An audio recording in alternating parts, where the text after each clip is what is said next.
Hello everyone, I'm Joe Dager with Business 901, and I would like to welcome you to the introduction of the funnel of opportunity.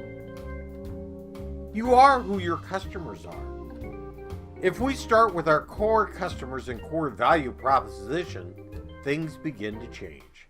We create better relationships and a higher level of learning opportunities.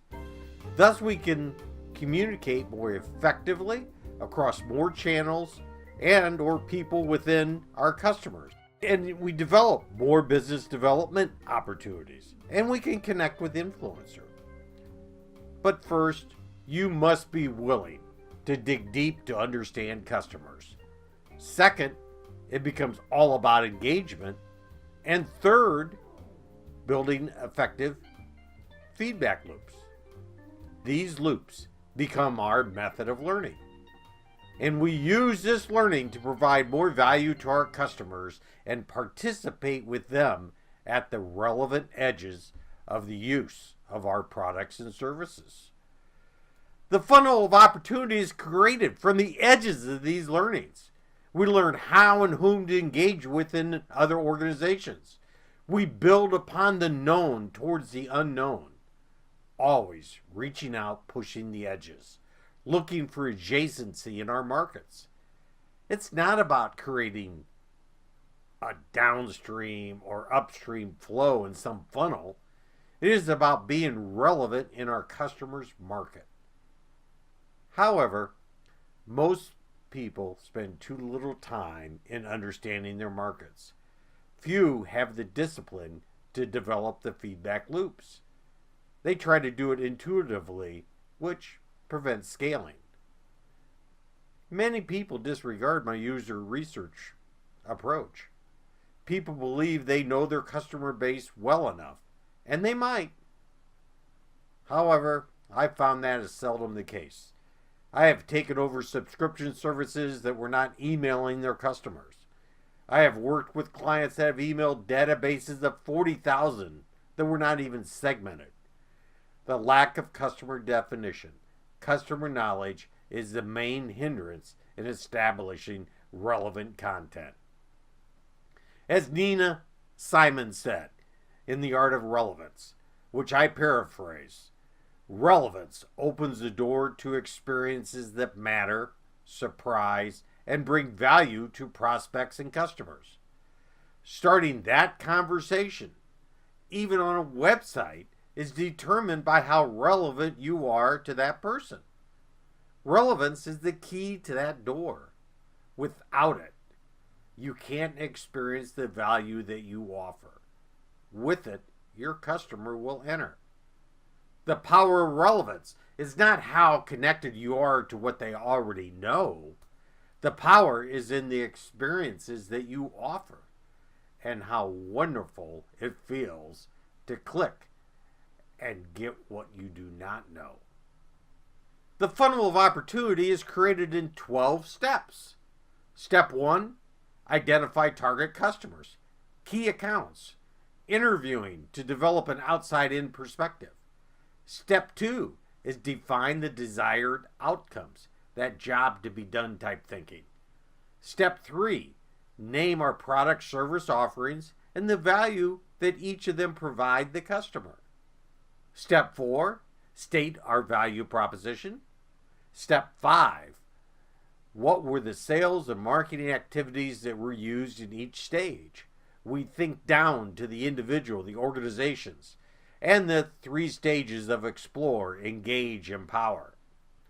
Step 6, what were the different marketing channels the customer participated in? Think up, branding, markets. Step 7, what are the budgets, people, skills committed by us? And learn how to work with what we have. Step 8, group customers and clearly articulate why this is a cluster. Step 9, define the fringe, uncover hidden patterns, recognize patterns through converging of multiple points that reveal a direction.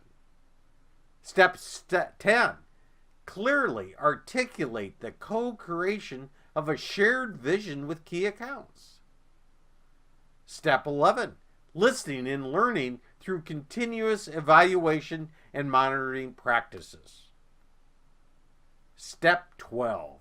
Sustain and grow through the practice of standard work, continuous improvement, exploration. That SDCA, PDCA, EDCA for those lean thinkers. After digging deep to learn about our key customers, ideal customers, we will iterate back through the process and look at other similar customers. And after that, we will iterate through again to identify market segments. It is through this practice, through this deliberate practice, that we develop the necessary understanding of our customers and the markets we participate in. After completing these first steps, we will complete 9, 10, 11, but then the key of sustainment is to use those practices I talked about of SDCA, standard work, PDCA, continuous improvement, and EDCA for exploration, iterating through step 5, 6, 11, and 12. The funnel of opportunity is your template for developing a marketing life cycle for efficient, effective, and continuous market sustainability and growth. It is a shift from planning to preparation, a focus on preparing where all aspects of the system, process, people, products, place continuously develop to perform effectively in changing contexts. Doing it this way creates a plan of action, doing and learning. As I have said, adapting is more about reflection than changing. That is what the funnel of opportunity offers you, a systematic way to adapt, spot trends, to lead in the marketplace. Do what you can with what you have, where you are, Theodore Roosevelt said. And I will also add what Roger Martin said. The best strategy can do is shorten your odds of success. If you're certain about your strategy, you are dangerously delusional. Stop thinking that you can construct sales and marketing funnels and other tools thinking that we can create a customer opportunity from it. Sales pipelines are great for software and discussion, but hardly realistic.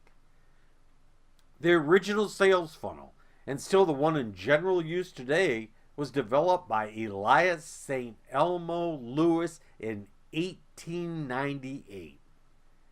We appeal to as many people as we can and narrow them down to the point of sale. That's not a bad run for any system. This was later refined by the Fuller Brush people going door to door and refined even more by the next generation of cold callers. The only real revision in this method has been the use of a further marketing technique developed for referral strategies. And I'm not saying any of this is wrong, because just by the actual application of some type of process, we are going to focus and become more effective and maybe even more efficient. However, all funnels use the same technique: appeal to mass audiences. With this method, you push out a lot of information, hoping it reaches the right people. And whether it's inbound or outbound, there's still a lot of spraying and praying going on. Worst of all, it takes a tremendous amount of time, resources, and money to appeal to the masses. The thought of gathering a large group of prospects and narrowing them down through some type of funnel and toward a prospective customer. I call it a funnel depletion. Build a process that market towards opportunity. The majority of customer insight, growth, and revenue is a result of understanding your current customer base and influencers. The greatest growth opportunities are on the edges of the use of our products and services. We must make a concentrated effort to identify and participate in relevant knowledge flows on these edges. When we envision tomorrow's best product, or service being used in our customer's future. It creates far-reaching possibilities. It is this type of thinking of our customer's business, the edges of their business, that are needed for growth. It is where we find prospects versus changing mindsets through a funnel depletion. Creating a plan in isolation from customers says that you know everything you need to know starting at the beginning. It indicates that you are smarter than the market.